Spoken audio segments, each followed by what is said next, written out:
All right, thanks for joining us on Valley News Live. Heading through the 4 o'clock hour here, we have wind, we have clouds and flying flakes from time to time still working their way across the valley on a very cold day, and it looks like that's going to continue right through our weekend. Checking out the latest on your radar this morning, we had flakes flying through the valley. You see them here, Grand Forks moving down close to Fargo, and now they've settled into central and eastern portions of Minnesota, where Duluth and the Iron Range continue to see some flakes. We continue with very gusty winds, all of us having gusts over 25 miles per hour and still over 45 miles per hour for Fergus Falls and Alexandria. So that I-94 corridor has a very brisk northwest wind that'll push you right into the Twin Cities. You can set sail anytime. 44-mile-per-hour gusts in the Jamestown area right now, as well as Thief River Falls. Here's a look at the cold air. We have 20s or below freezing temperatures north of the white line here. 35 Fargo, 36 Fergus Falls, low 40s to mid 40s to the south and west of us. Hour by hour forecast. A lot to talk about tonight. Wind, cold in the weekend, but next week a storm system. We're going to go over all of it. The gustiest of the winds shown here in orange start to taper off a little bit as we go into the post-sunset hours. So we'll have 40-mile-per-hour gusts with a few renegade flakes here and there in northern portions of Minnesota and eastern North Dakota. Now, as we go toward the 10 o'clock hour, the wind will still be gusting to around 40 miles per hour, maybe not quite as strong as it has been throughout the day. And that wind will stay with us through the overnight hours. So we rise and shine. Check out these temperatures. We'll have single digits in northern Minnesota, really cold. Teens in our southern valley.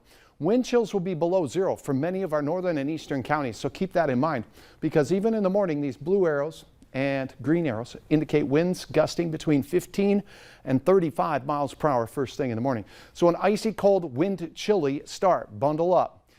It does look like we'll see peaks of sunshine, but we'll see very little warmth, and the wind will remain gusty. 15 to 25 miles per hour for many of us. The strongest of the winds, though, shifting to our easternmost counties. Temperatures in our southern counties will have a shot at 30 degrees. The rest of us, look at this. Teens in northern and central Minnesota, 20s for the rest of us. The best chance at 30s far south. We have issued a first alert weather day for Wednesday. That Central Plains storm we've been eyeballing the last couple of days looks more like it will impact our Wednesday. And some models say it'll be Tuesday night, Wednesday, Thursday, and even into Friday morning. So here's a look at the track of the system as it works its way through. Starts out as rain late Tuesday night. Most of the impacts begin on Wednesday. We're pretty certain about that, but the track could certainly shift, and if it does, then who sees the heaviest of the snow will shift as well. So beginning late Tuesday, a mix transitioning to snow, accumulations likely, and if it lasts till Friday morning because it's a slow mover, well, that possibility means we could have some enhanced heavy wet snow totals. We'll keep you posted with this one, and again, the American model showing that the system winds its way through all the way into Friday morning. The European model doesn't have it lingering quite as long. I don't know about you, but I'm rooting for that European model. We'll keep you posted, though. Nate, thank you for a beautiful Moorhead sunset shot here. A lot of color in that sky and not so much white on the ground.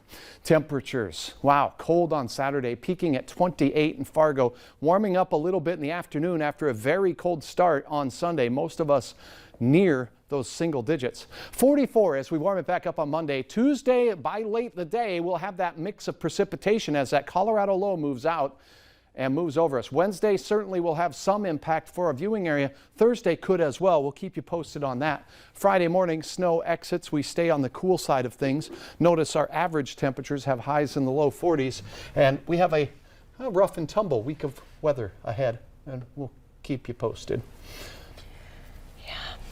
It's just looking I terrible. don't like it either. I really don't. Thanks. The Fargo Fire Department says it's the time of year now when they see an uptick in deck and building fires. They've already responded to one this spring. They say last year they had around 16 around this time. Now that the snow has melted, fire officials say it's time to clean up smoking materials and other debris around your home and deck. They say fires at apartment complexes are especially costly and impact the safety of your neighbors. Always, refer to your apartment managers. They may have directions for you too of what they allow and what they don't allow. Fire pits and recreational fires are allowed in the city of Fargo. If the fire pit isn't covered, it must be 25 feet away from anything that can burn, like your house, shed, deck, or fence.